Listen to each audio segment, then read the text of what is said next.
The day the river rose, Layla tied her red scarf and stepped outside. She was 16, small and quick, with a steady way of looking at the world. Her village, Guldara, lay in a green valley between two mountains. In the morning, the fields smelled like wet soil and mint. The river sang as it always did, soft, bright, never angry. But that morning, its voice was different. It was louder. It was full of stones. Layla stood on the path near the apricot trees and listened. The clouds were thick and low, like wool pulled over the sky. Rain fell in thin lines, then in hard sheets. The river slapped its banks and pushed at the old wooden bridge. Her little brother Sammy ran to her with big eyes. Baba says the water is coming fast. I hear it, Layla said. She took his hand. We need to tell everyone near the river to move up the hill. They went from door to door. Come with us, Layla said to the baker. Bring your children, she told the woman who dried fruit on her roof. Some people moved at once. Some looked at the river, still not ready to believe.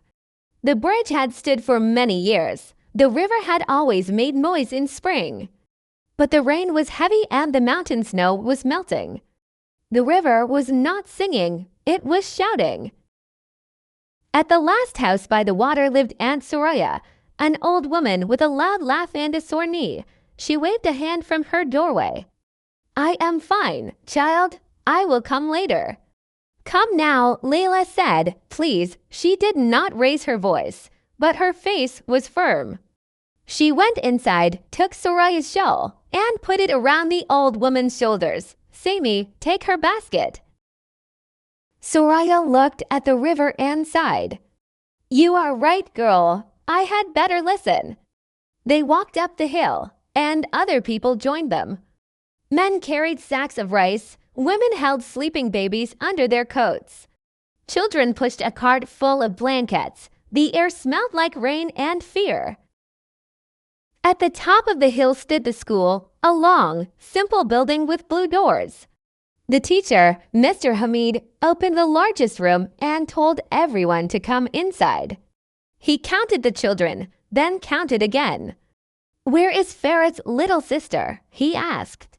Here, Farid said, lifting a tiny hand from under a blanket. Good, Mr. Hamid said. We will wait here until the rain slows. Layla went to the window and looked down at the river. It had become a wide brown rope, twisting and pulling. The bridge shook. A log hit one of the posts.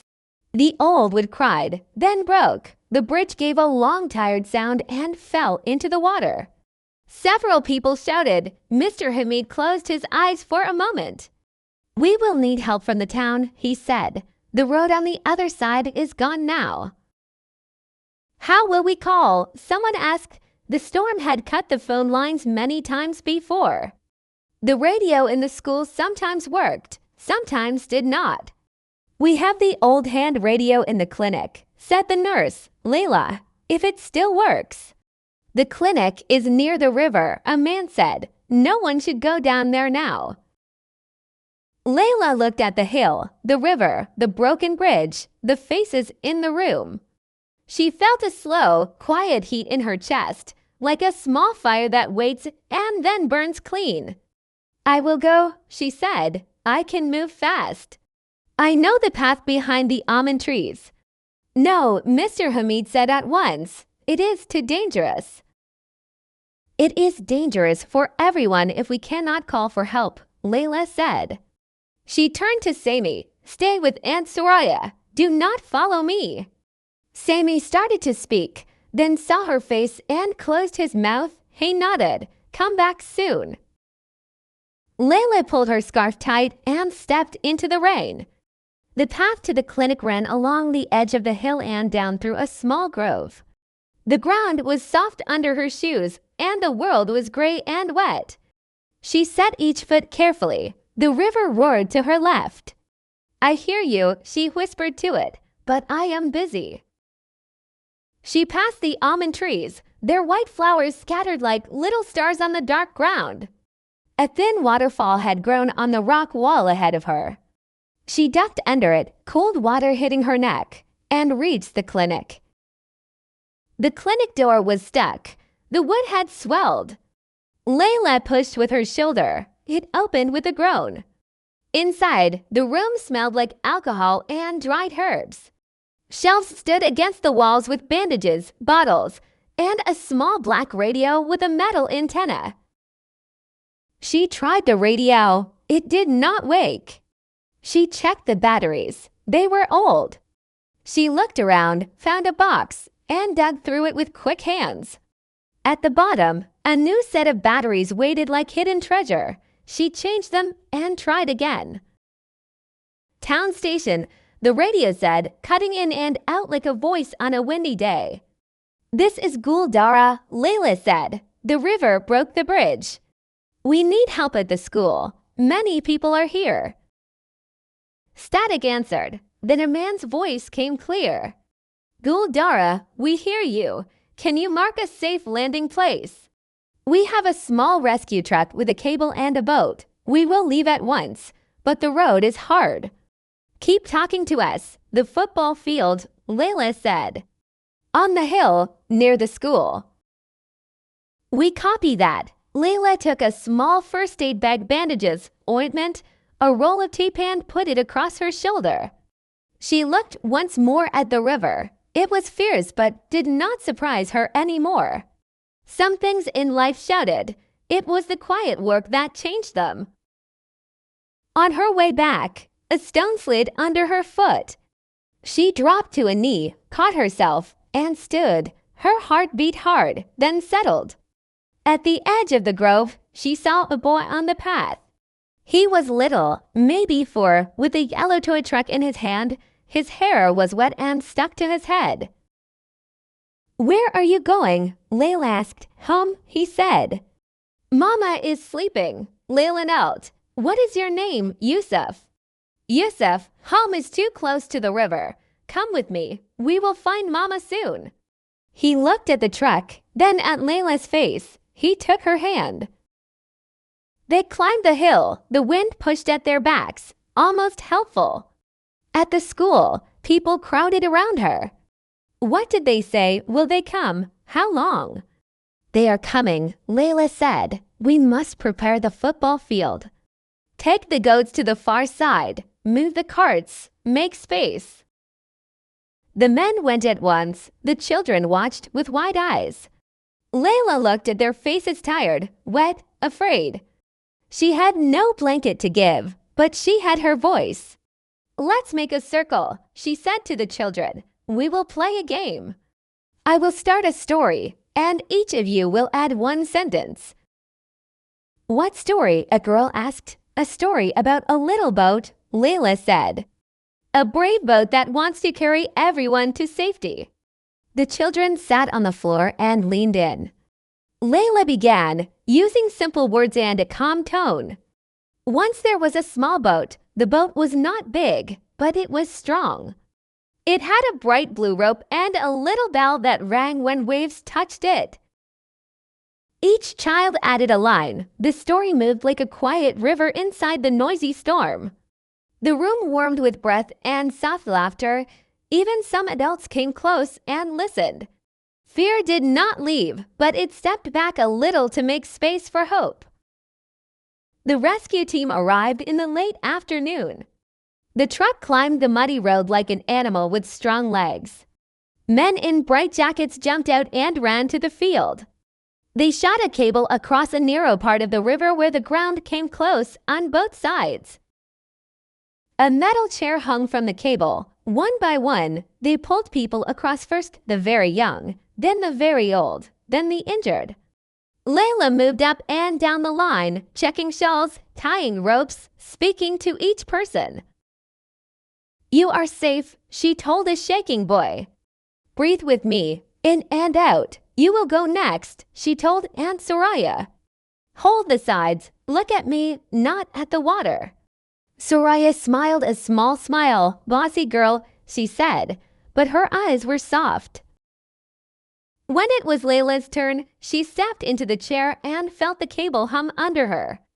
The river clawed at the air, but it could not reach her. On the far side, the rescue leader, a woman with a strong jaw and kind eyes, took Layla's hand. "You kept the people calm," the leader said, looking at the crowd. "You made order. Who are you?" "I am Layla," she said. "I live here." "You led," the woman said simply. "Thank you." Night fell slow and heavy. The rescue team took the villagers to a small school in the next town, where there were dry rooms and hot soup. The children fell asleep on mats like little boats tied to a quiet dock. The adults spoke in low voices. The rain began to fade. Layla and the rescue leader stood outside under the last light. The leader gave Layla a silver whistle on a thin cord. "For next time," she said. "A leader needs a voice you can hear even in the wind." Layla took the whistle, surprised. It felt cool and real in her hand. "I only did what anyone would do," she said. "Anyone does not always do it," the woman answered, "but you did." In the days that followed, people in the town told the story of the red scarf and the broken bridge. They spoke about the girl who went down alone to wake a dead radio and brought help with her voice.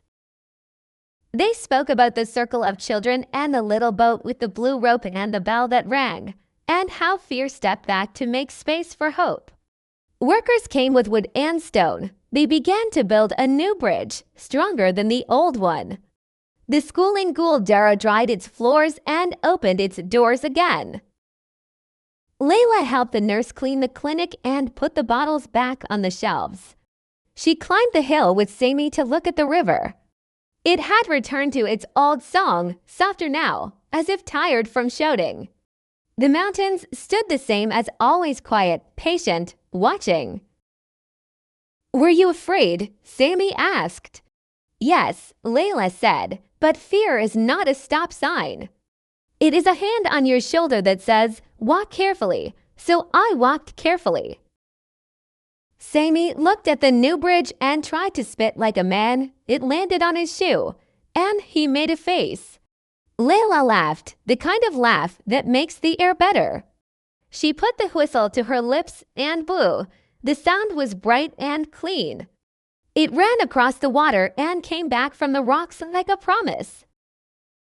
That evening, the village gathered under the apricot trees. Mr. Hamid brought a small notebook and stood on a box. "We will write the story of this week," he said, "so our children will remember. The river rose, the bridge fell. People were afraid. A girl took a path in the rain. She found a way to speak to help. We made a circle. We crossed together. We came home." He looked at Layla. Every story has a hero, but the hero is never alone. A hero is the one who says, "Come with me," and then walks first. Layla lowered her eyes and felt her cheeks warm. In her mind, she saw the almond flowers on the dark ground, the silver whistle in her hand, the faces of the children in the circle. She thought of the little boat with the blue rope and the bell. She thought of fear stepping back to make space for hope.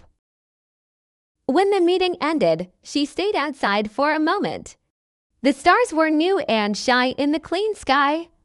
A thin moon hung above the mountains like a bright nail holding the night in place. Layla tied her red scarf tighter and started toward home, small and quick, with that steady way of looking at the world. She was not waiting for the next storm. She was not asking for it. But if it came, she knew the path behind the almond trees, the sound of the radio when it woke, the way to make a circle in a room, the strength of a cable over water, the clear note of a whistle in the wind, and the simple words that turn a crowd into a community. "Come with me, we will cross together."